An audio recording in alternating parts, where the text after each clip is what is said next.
نحمده ونصلي ونسلم على رسوله الكريم أما بعد أعوذ بالله من الشيطان الرجيم بسم الله الرحمن الرحيم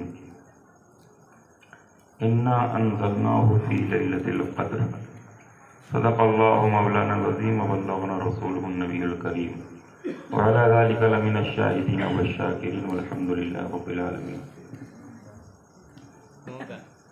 محبت کے ساتھ بارگاہ مصطفیٰ صلی اللہ علیہ وسلم میں درود شریف پڑھی. اللہم صلی علی سیدنا و مولانا محمد معدن الجود والکرم وآلہ بارک وسلم صلو علیہ الصلوۃ والسلام علیک یا سیدی یا رسول اللہ صلی اللہ علیہ وسلم. حضرات، رمضان المبارک کی 27ویں شب قدر لیلۃ القدر،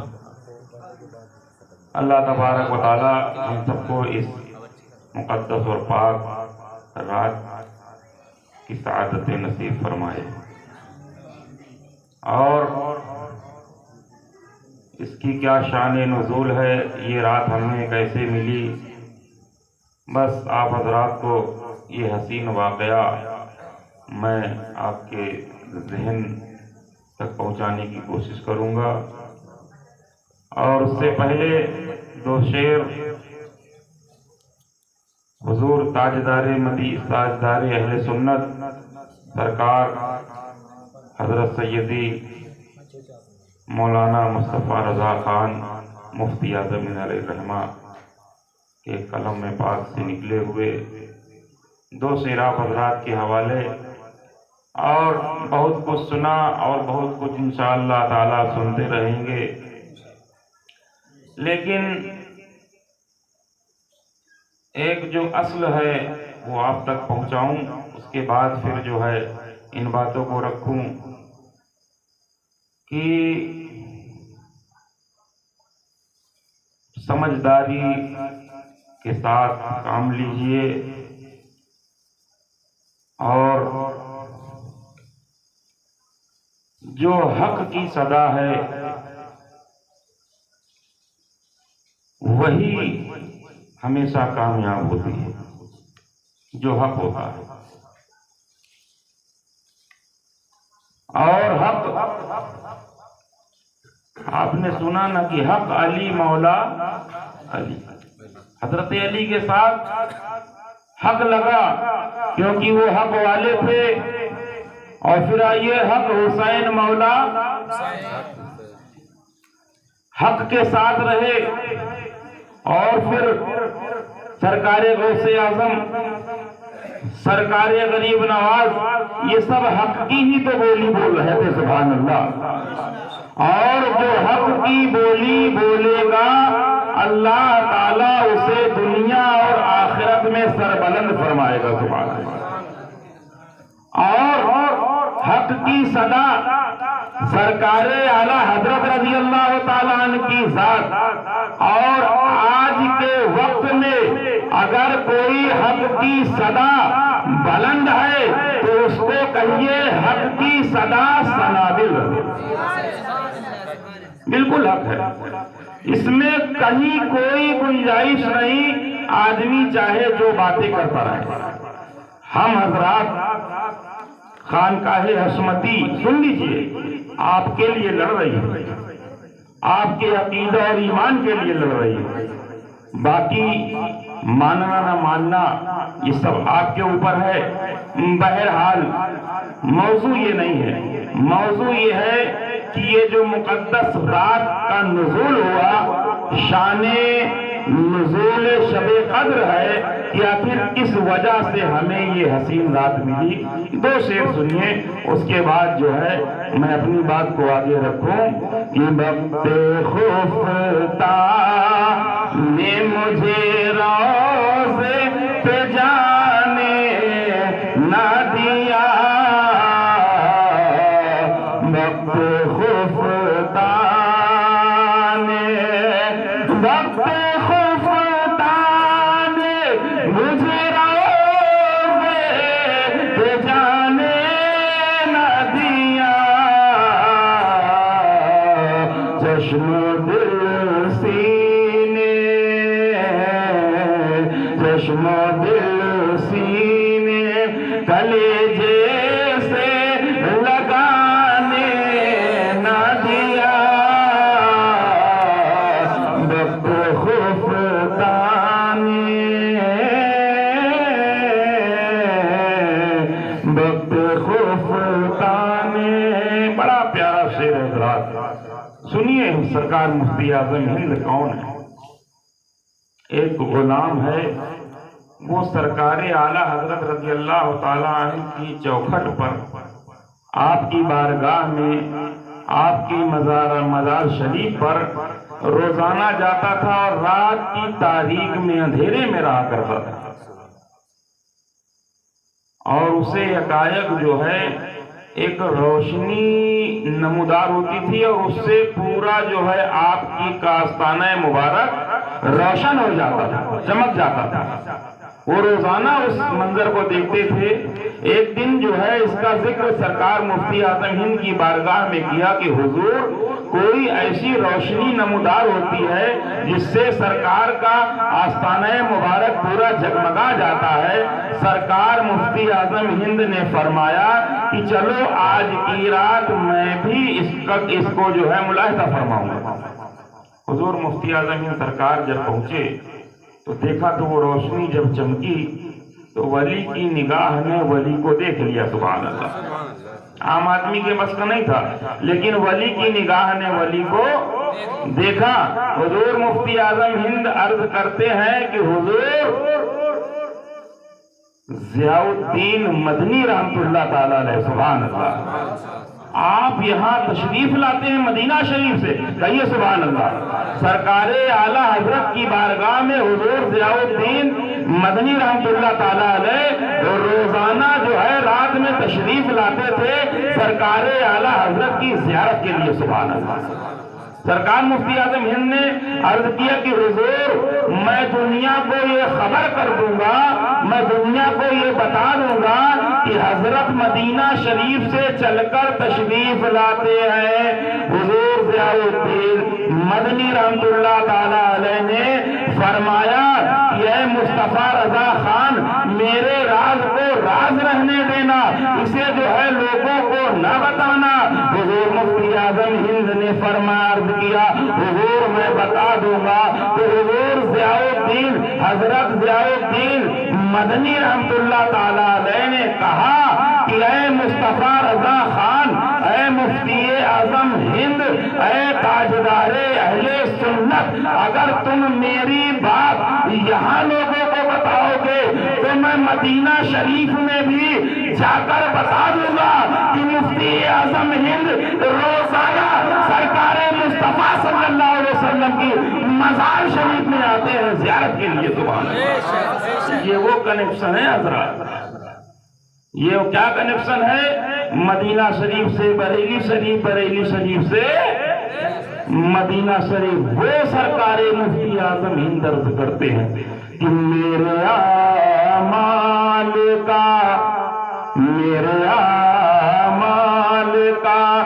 بدلہ تو جہنم ہی تھا، میرے اعمال کا نہیں۔ سرکار مفتی اعظم ہند تو جنتی ہیں، سبحان اللہ۔ اور اللہ تعالیٰ ان کی غلامی کی نسبت سے، ان کی غلامی سے تمام جملہ اہل سنت والجماعت کو جنت عطا فرمائے۔